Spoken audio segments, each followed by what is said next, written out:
Assalamualaikum warahmatullahi wabarakatuh. Saya Adrian Syadianim 230905500003. Perkenalkan, nama saya Mutia Zahra Basri dengan NIM 230900550001. Saya Ramla dengan NIM 2309005500008. Saya Unul Herani dengan NIM 230905500007. Kami semua dari kelompok 1 dari mata kuliah statistika yang akan membahas tentang konsep dasar dari sebuah statistik dan data. Kami semua ini dari Prodi Kewirausahaan Universitas Negeri Makassar, Fakultas Ekonomi dan Bisnis. Mata kuliah ini diampu oleh dosen kami yaitu Bapak Mahmudin SSOS MSI. Assalamualaikum warahmatullahi wabarakatuh. Perkenalkan, nama saya Mutia Zahra Basri sebagai pemateri pertama dari kelompok 1. Nah, di sini saya akan membahas dua pokok pembahasan. Yang pertama itu pengertian statistik. Statistik berasal dari bahasa Yunani yaitu status, dalam bahasa Inggris artinya dalam bahasa Inggris state, yang artinya negara, yang merujuk pada keadaan atau data tentang suatu bidang kehidupan dalam suatu negara seperti pendidikan, ekonomi, kesehatan, dan lain-lain. Statistik juga mencakup sebagai kumpulan data dalam bentuk angka maupun bukan angka yang disusun dalam tabel atau diagram terkait dengan suatu masalah tertentu. Nah, statistik juga itu mencakup ukuran atau karakteristik pada sampel seperti rata-rata, standar deviasi, variasi, dan koefisien korelasi. Statistik dalam keilmuan yaitu pengetahuan tentang metode, teknik, atau cara untuk mengukur, menganalisis, dan cara untuk memahami suatu data. Dapat kita simpulkan bahwa statistik juga merupakan cabang dari suatu metode ilmiah yang berhubungan dengan data yang diperoleh dengan menghitung atau mengukur sifat populasi dan fenomena alam. Dalam kehidupan sehari-hari, statistik biasa digunakan sebagai alat analisis dan pemecahan masalah serta pembuatan keputusan. Kita masuk di pokok pembahasan yang kedua, yaitu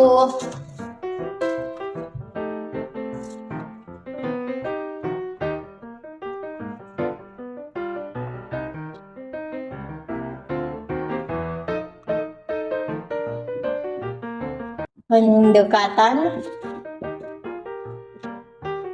dan peran statistik. Nah, pendekatan statistik ini terbagi atas 4. Yang pertama itu deskriptif.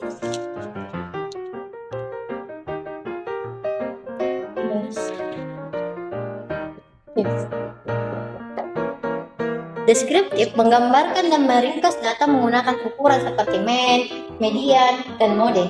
Yang kedua itu inferensial. Nah, inferensial ini seperti kayak membuat keputusan tentang populasi yang sedang terjadi seperti kayak meneliti fenomena alam dan lain sebagainya. Yang ketiga itu ada regresia. Regresi ini seperti menganalisis hubungan antara variabel yang sering digunakan untuk prediksi dan identifikasi pola. Yang keempat itu atau yang terakhir ada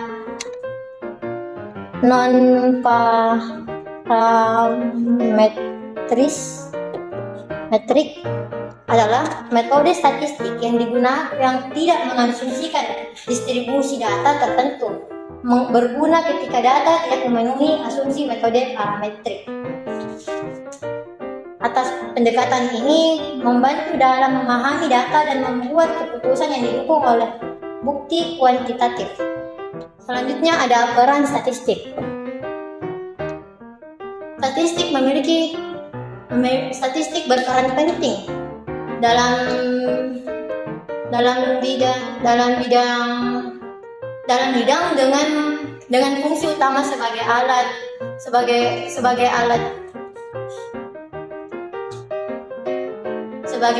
dengan mengumpulkan, mengelola, menganalisis, menafsirkan dan menyajikan data. Statistik juga digunakan untuk mengidentifikasi pola, mengukur kinerja, dan mendukung kebijakan publik. Baik, sekian yang dapat saya sampaikan. Wabillahi taufiq wal hidayah. Wassalamualaikum warahmatullahi wabarakatuh. Baik, Assalamualaikum warahmatullahi wabarakatuh. Saya Ardiansyah sebagai pemateri kedua yang akan membahas tentang variabel pengukuran dan skala pengukuran. Nah, kita masuk ke variabel. Pengertian variabel sendiri itu adalah sebuah wadah atau simbol yang nilainya dapat berubah-ubah tergantung dari situasi dan kondisinya. Variabel itu nilainya baik berupa itu teks, angka, dan satu skala pengukuran lainnya. Nah, pertama kita harus tahu di variabel itu ada pendefinisian secara konseptual dan operasional. Nah, pendefinisian secara konseptual itu akan membahas tentang suatu abstrak yang ada dalam imajinasi kita. Jadi ini membahas tentang abstrak dalam pemikiran. Nah, kalau misalnya secara operasional artinya kita membahas tentang teknis dan rincian kegiatannya. Nah, dalam variabel ini kita harus tahu itu pendefinisian konseptual dan pendefinisian secara operasional. Kalau konseptual ya kita membahas tentang abstrak pemikiran, ide yang ada dalam pemikiran kita. Kalau membahas tentang pendefinisian secara operasional, maka kita akan membahas tentang teknis dan kegiatan secara nyatanya. Oke, kita lanjut ke kedua. Kita akan membahas tentang jenis-jenis dari suatu variabel itu. Variabel itu terdiri kalau berdasarkan jenis data, variabel data terbagi jadi dua. Pertama itu adalah variabel discrete dan continue. Pertama discrete. Variabel discrete adalah variabel yang nilainya itu tidak dapat hanya tunggal, tidak bisa dikasih koma, tidak bisa bentuk desimal. Contohnya adalah kalau misalnya di sekolah ini terdapat dua kamar. Nah, ini kan kalau dua kamar tidak bisa dibagi dari 2,5 kamar. Atau kalau misalnya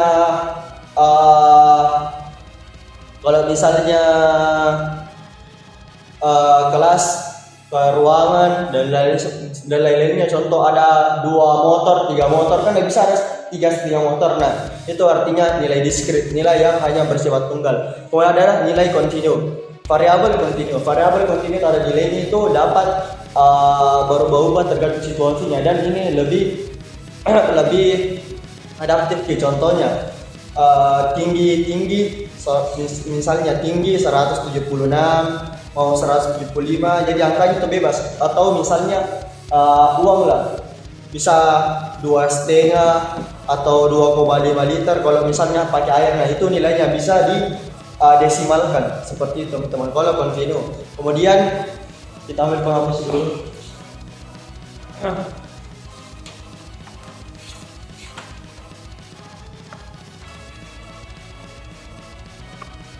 Kemudian di variabel lagi ada berdasarkan fungsinya. Nah, ada terbagi menjadi 5, banyak sekali. Pertama itu variabel bebas, variabel tidak bebas, terus variabel controlling, variabel monitoring, dan variabel intervening. Nah, kita bahas satu-satu. Pertama itu variabel bebas. Variabel bebas adalah variabel yang mengikat variabel tidak bebas. Variabel bebas itu kayak dia ini dari satu permasalahan. Contohnya variabel bebas itu adalah kalau kita bahas variabel bebas, kita bahas tentang manusia. Nah, manusia itu adalah sebuah variabel. Nah, kita selanjutnya sebelum masuk ke lebih bahas tentang bebas, kita bahas lagi tidak bebas. Jadi variabel tidak bebas adalah variabel yang diikat oleh variabel lainnya. Contohnya kalau misalnya variabel bebasnya adalah manusia, maka variabel tidak bebasnya adalah kayak umur, umur, sifat. Nah, ini semua masuk nanti di variabel tidak bebas karena manusia itu tergantung dari ini, dari umur, tergantung dari manusianya, seperti itu. Kemudian ada di variabel controlling. Nah, variabel controlling adalah variabel yang mengontrol agar variabel tidak bebas ini dapat terhubung dengan variabel bebasnya. Contohnya kalau controlling, kalau misalnya kalian kita bahas tentang berat badan, maka variabel variabel bebasnya adalah berat badan, maka variabel tidak bebasnya itu pasti tentang jaga pola makan. Nah, bagaimana agar jaga pola makannya, controllingnya? Maka controllingnya apa harus yang dijaga adalah fisik tak. Nah, maka variabel kontrolnya adalah fisik karena yang harus dijaga, yang harus dikontrol itu adalah fisik. Kemudian ada di moderatoring. Variabel moderatoring ini adalah variabel yang mewadahi variabel bebas dan variabel tidak bebas agar bisa bersinergi, teman-teman. Nah, kalau misalnya ada variabel bebas berat badan, variabel tidak bebas itu menjaga pola makan, olahraga, bisa juga. Kemudian variabel kontrolnya adalah fisik yang harus dijaga, maka variabel moderatornya adalah variabel ini menjembatani semuanya. Yaitu fasilitas. Nah, fasilitas yang baik dapat membantu kita dalam menjaga berat badan kita, postur tubuh kita. Kemudian ada variabel intervening. Variabel intervening adalah variabel yang menjembatani antara variabel bebas dan tidak bebas. Contohnya kalau di sini intervening adalah berat badan dan jaga pola makan, olahraga adalah, maka interveningnya adalah kalori, teman-teman. Kalori. Nah, seperti itu. Begini tentang variabel. Jadi variabel itu ada sebuah wadah yang bisa kalian isi terserah, yang banyak konsep-konsepnya seperti ini, teman-teman.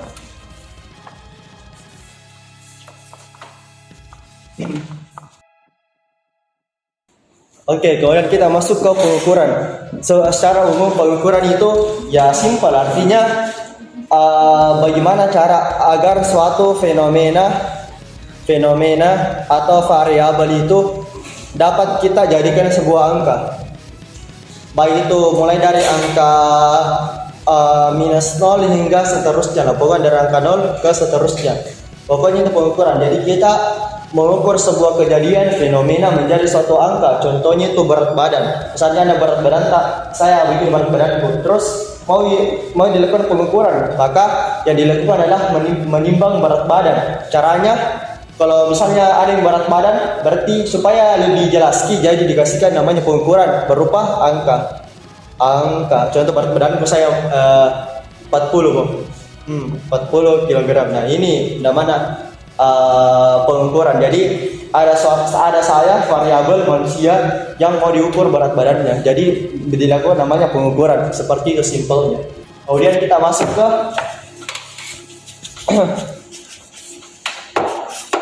masuk ke skala pengukuran, teman-teman. Di sini skala pengukuran itu ada skala pengukuran nominal, ordinal, interval, tunggu dulu, sama rasio. Nah, pertama kita masuk ke skala pengukuran nominal.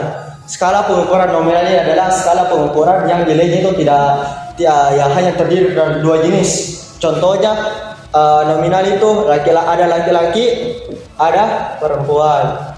Tidak bisa ada botin, tidak bisa ada setengah gender, tidak bisa. Itu yang nominal. Contohnya lagi tuh ada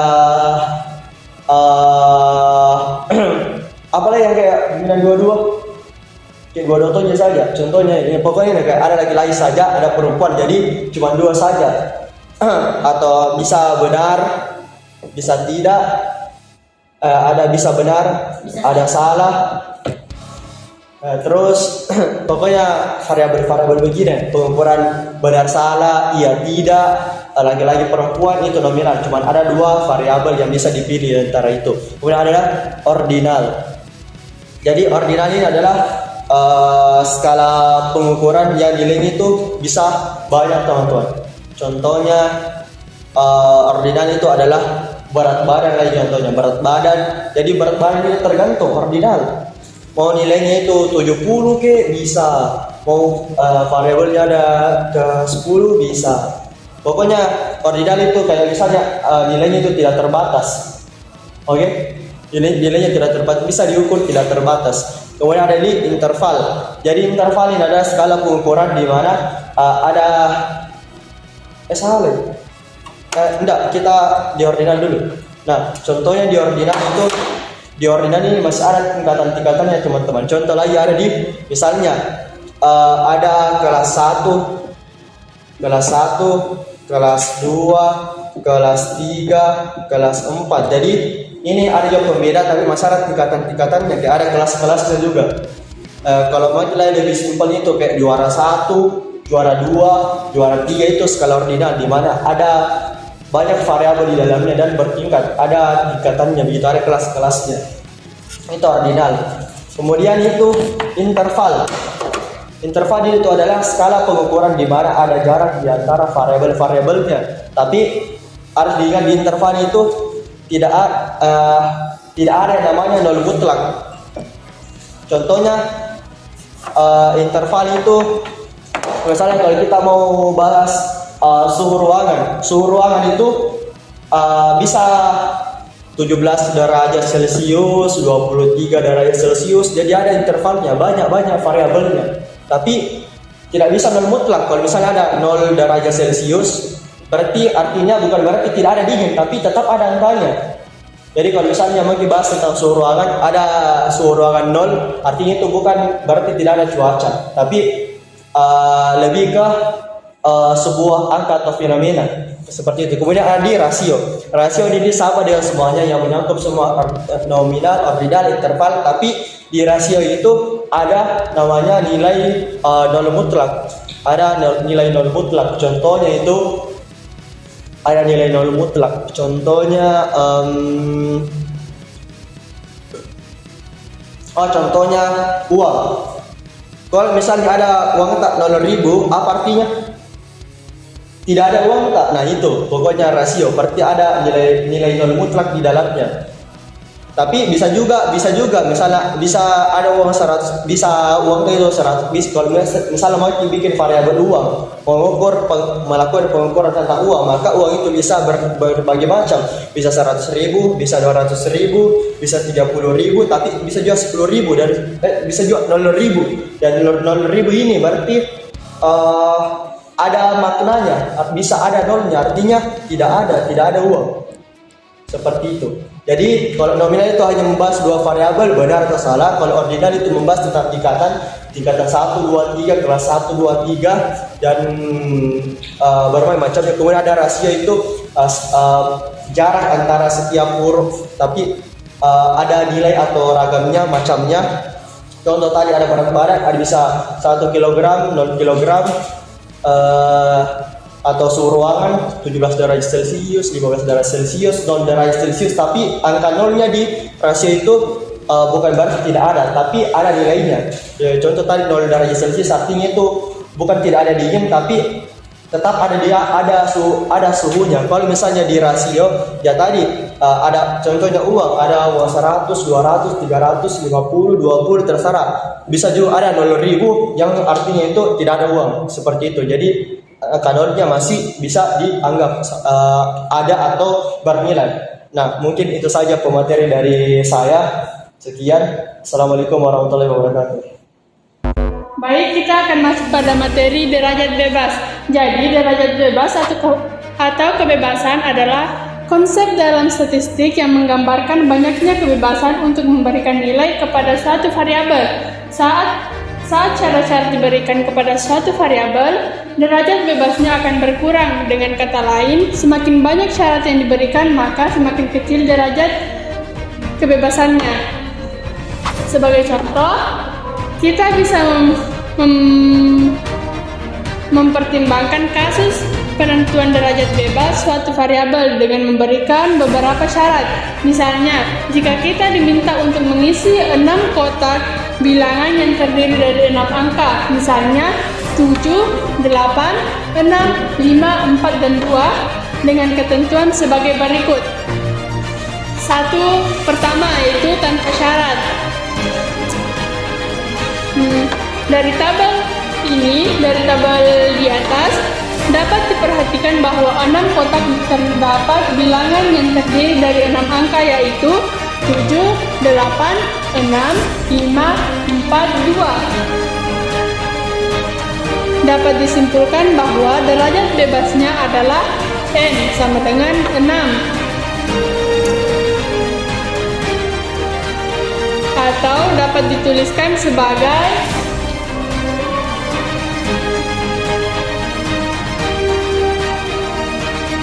DB sama dengan 6. Pada umumnya, derajat bebas biasanya dituliskan sebagai DB sama dengan N.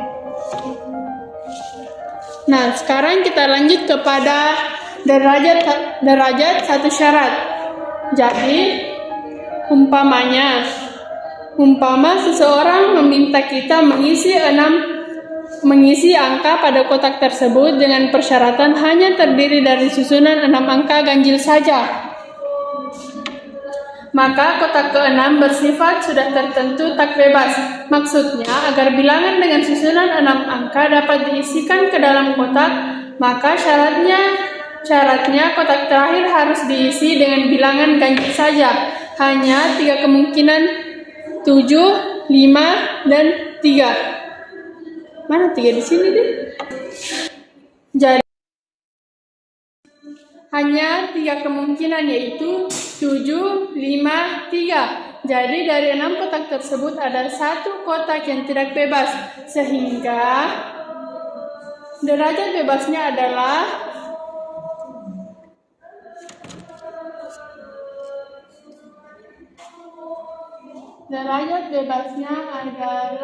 DB sama dengan 6 dikurang 1 sama dengan 5. Nah, secara umum, derajat bebas tersebut dapat dituliskan sebagai DB sama dengan N dikurang 1. Nah, sekarang kita masuk kepada bagian 3, yaitu dengan 2 syarat. Dengan cara yang serupa, pada proses pengisian kotak dengan bilangan 6 angka,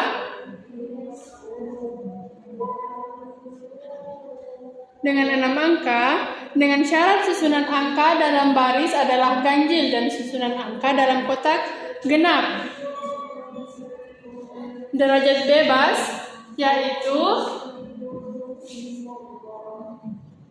DB sama dengan 6 dikurang 1, 4 dikurang 1 sama dengan 15. Nah, dari 24 kotak yang tersedia, hanya 15 bebas diisi. Pada umumnya, dalam kasus ini, derajat kebebasan adalah DB sama dengan baris dikurang 1. Lajur dikurang 1. Sekian, terima kasih. Nah, sekarang kita masuk pada abjad Yunani, yaitu alfa, beta, gamma, delta, epsilon, zeta, eta, theta, iota, kappa, lambda, mu, nu, kesi, omikron, pi, rho, f, ho, sigma, tau, upsilon, PHI, CHI, PSI, dan omega. Nah, abjad huruf Yunani dalam tabel di atas digunakan sebagai parameter dalam pengujian hipotesis. Misalnya, dalam penelitian asosiatif yang menganalisis pengaruh antara variabel bebas dan variabel tak bebas menggunakan analisis regresi. Hipotesis statistiknya dapat diungkapkan dengan parameter Y atau gamma.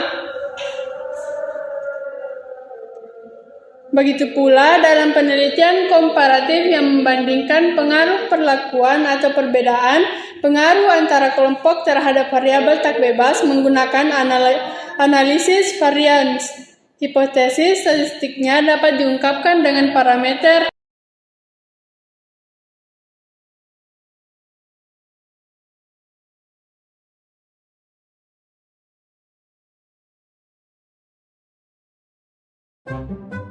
Perkenalkan, nama saya Hamka sebagai pemateri ketiga, yaitu pembulatan. Pembulatan adalah proses mengubah suatu bilangan desimal menjadi bilangan yang lebih mudah dibaca dan dipahami. Pembulatan dibagi menjadi pembulatan ke atas, pembulatan ke bawah, dan pembulatan kelipatan. Pembulatan ke atas yaitu 4,5 dibulatkan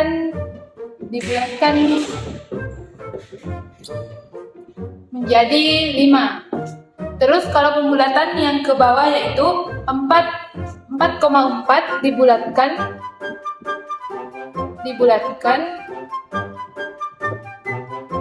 kan menjadi 4. Terus kalau pembulatan ke kelipatan yaitu 4,9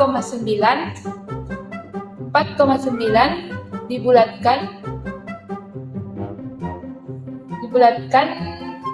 ke kelipatan 2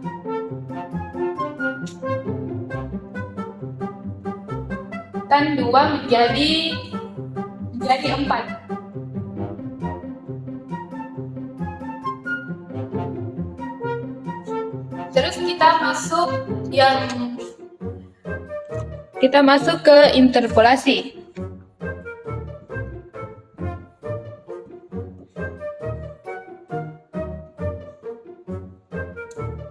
Interpolasi dan transformasi.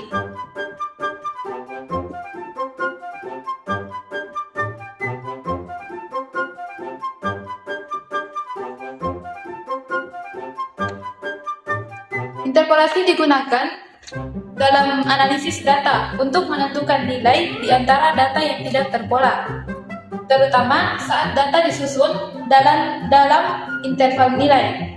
Interval linear adalah metode interpolasi yang digunakan jika jarak antara data yang tidak terpola tidak terlalu besar. Contohnya yaitu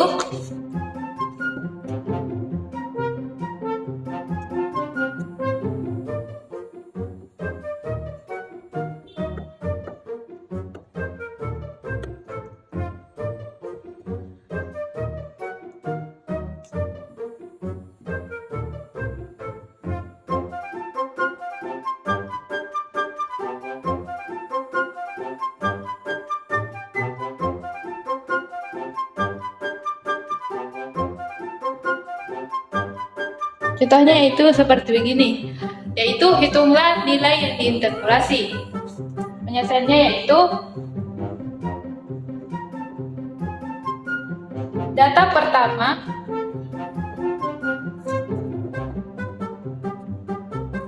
ditambah proporsi dikali data pertama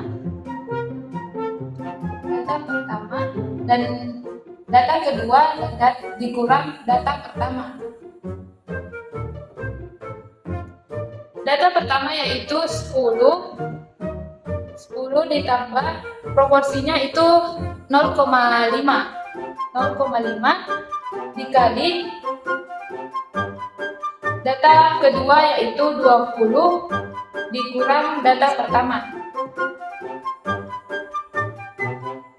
sama dengan dikasih turun 10 terus dikali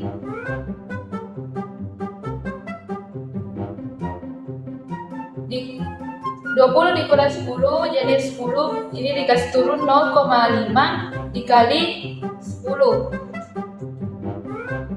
sama dengan 10 ditambah 5 sama dengan 15. Jadi nilai interpolasi di antara 10 dan 20 dengan menggunakan interpolasi linear adalah 15.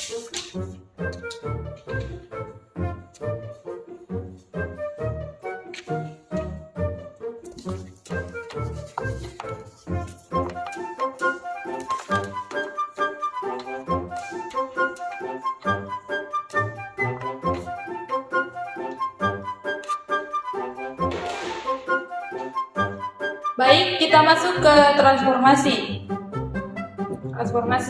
Transformasi adalah istilah umum yang digunakan dalam matematika untuk menggambarkan perubahan bentuk suatu objek sesuai dengan aturan tertentu.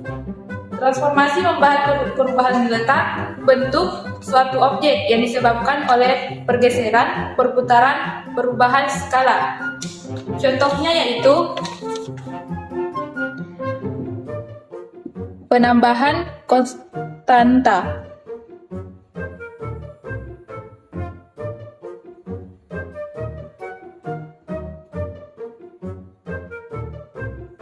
Yaitu F dalam kurung X sama dengan X tambah 3.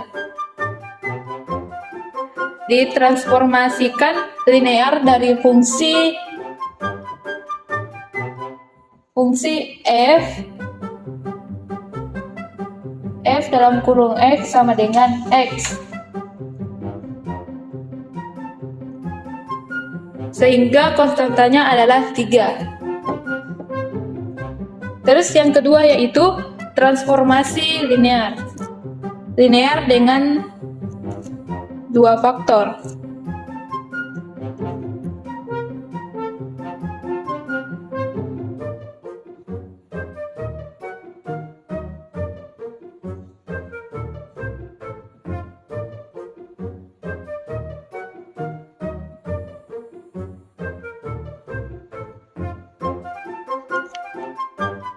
Fx sama dengan 2x 1 ditambah 3x 2. Dalam transformasi linear, fungsi fx yaitu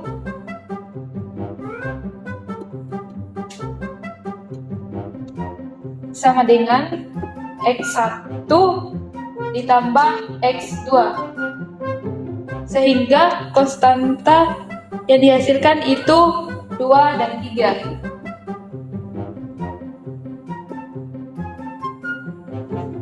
Baiklah, sekian dari materi saya. Assalamualaikum warahmatullahi wabarakatuh.